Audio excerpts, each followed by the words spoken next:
आज की क्लास में हम जो सुपरफ्लुअस एक्सप्रेशन है ना, उनको सीखेंगे कि जो हम यूज़ कर रहे हैं वो सुपरफ्लुअस तो नहीं है, मतलब ज़रूरत से ज़्यादा तो नहीं है। तो देखो, ये मत जाना कि 9, 10, 11, 12 जो लिख रखे हैं ये है, आप रूल के ऊपर जाएं। मैं इंपॉर्टेंट लेके आया हूँ, रेदर और वेरी। अब देखो, मैं रेड कर लेता हूँ इसको। रेदर का अर्थ होता है नॉट वेरी और लिटिल, तो रेदर के साथ वेरी का प्रयोग अनुचित है भाई। ज़्यादा नहीं, ए लिटिल, थोड़ा सा, मात्रा के लिए आता है ये, ठीक है, नंबर के लिए नहीं आता। तो she was rather very happy incorrect है। शी वॉज रेदर हैप्पी, ये करेक्ट है, वह थोड़ी सी खुश थी। और शी वॉज वेरी हैप्पी, ठीक है, ये भी करेक्ट है। तो दोनों एक साथ नहीं आ सकते। अगला देखो, अगला कह रहा है कि कंपेरेटिव बेटर। अब गुड, बेटर, बेस्ट, बेटर पहले ही कंपेरेटिव है, कंपेरेटिव के साथ बेटर या एडजेक्टिव कंपेरेटिव डिग्री का प्रयोग नहीं करना चाहिए। एग्जाम्पल समझो, सी इज कंपेरेटिवली बेटर, गलत। सी इज कंपेरेटिवली गुड, ये ठीक है, क्योंकि या तो बेटर लगाओ या कंपेरेटिवली लगाओ तो ठीक होगा। सी इज बेटर, ये भी ठीक है। अगला है ऑन कीपिंग गुड हेल्थ। इसका प्रयोग अच्छी अंग्रेजी मान्य नहीं है, मतलब अच्छे स्मार्ट इंग्लिश हम यूज़ कर रहे हैं तो कीपिंग गुड हेल्थ नहीं होता। I think now see is keeping good health, तो इसकी अपेक्षा क्या कहना चाहिए, I think now see is well. तो कीपिंग गुड हेल्थ थोड़ा सा स्मार्ट इंग्लिश नहीं है, गुड इंग्लिश नहीं है, इसकी जगह है शी इज़ वेल लिखो। अगला क्या कह रहा है, no mention no matter. Thanks की जब रिप्लाई देते हैं ना, तो इनका प्रयोग है वो है प्रचलित हो रहा है भाई।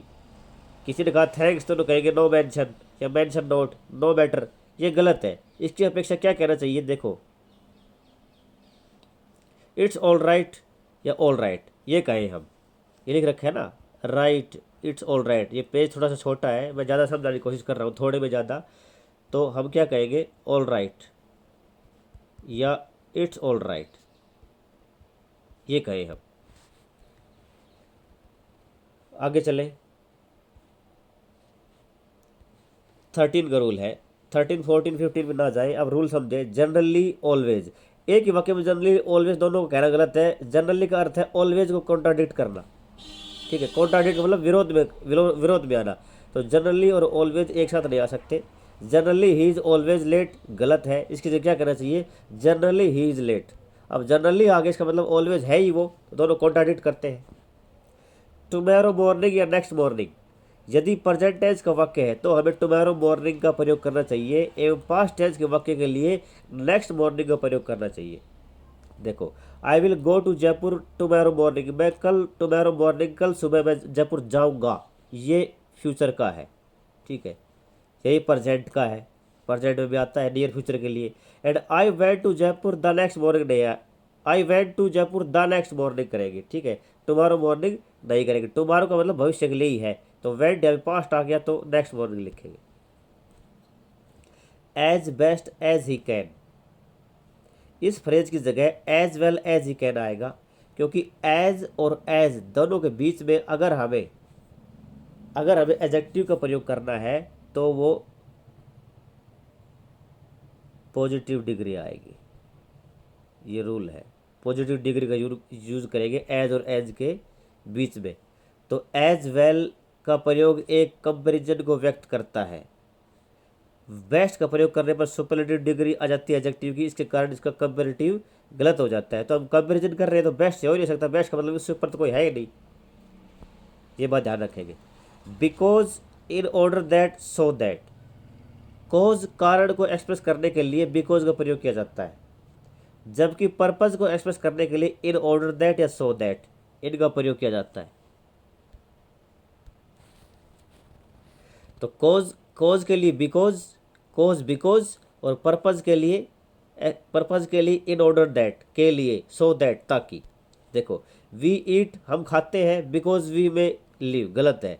हम खाते तो पर्पज है ना, खाना, तो पर्पज है, तो we eat so that we may live, इसलिए यहाँ पे सो दैट आएगा, ये करेक्ट है।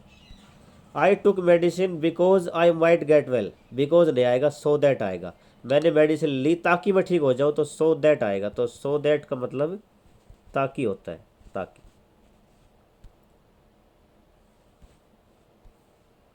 नेक्स्ट, ये टुक मेडिसिन वाला मैंने बता दिया। In respect of, with respect to, ये दोनों फ्रेज अलग अलग अर्थ में प्रयोग होते हैं। इन रिस्पेक्ट ऑफ से पूर्व एडजेक्टिव का प्रयोग होता है। इसका अर्थ है in point of some quality. In respect of का मतलब होता है, देखो, he is senior to her in respect of service, वह उससे सीनियर है, किस में, सर्विस में सीनियर है। तो यहाँ पे विद रिस्पेक्ट नहीं, इन रिस्पेक्ट टू आएगा, ये याद रखना। विद रिस्पेक्ट टू का प्रयोग किसी सब्जेक्ट के संदर्भ में, नाउन के संदर्भ में किया जाता है। और जो इन रिस्पेक्ट टू है, इन रिस्पेक्ट ऑफ है, ये एडजेक्टिव के लिए किया जाता है, ये एडजेक्टिव के लिए होता है। इससे पूर्व एडजेक्टिव आएगा, ठीक है। एडजेक्टिव कहाँ पे आया, इन रिस्पेक्ट ऑफ, ये सीनियर आया, सीनियर यहाँ पे एडजेक्टिव है। वी मस्ट, और विद रिस्पेक्ट टू का एग्जाम्पल देखो, we must have a discussion with respect to the proposal given by him, हमें डिस्कशन करना ही होगा किसके संदर्भ में, जो प्रपोजल उसने दिया है उसके संदर्भ में, ठीक है। तो यहाँ पे इससे पहले क्या आया, डिस्कशन आया, डिस्कशन यहाँ पे नाउन है, ये ध्यान में रखना। Both and as well as, not only but also, इन कंजंक्शन का प्रयोग करते समय यह ध्यान में रखें कि जो फैक्ट ज़्यादा महत्वपूर्ण है उसे बाद में लिखे।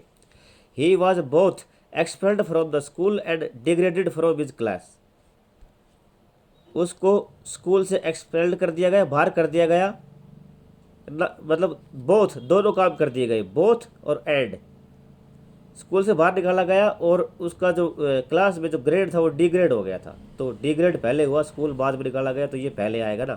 तो he was both degraded from his class, degrade कर दिया क्लास से, उसके बाद स्कूल से बाहर निकाला गया, ठीक है। ये हम कंकरेंटली यूज़ करेंगे। तो आज की क्लास में इतना ही बहुत है, थैंक यू।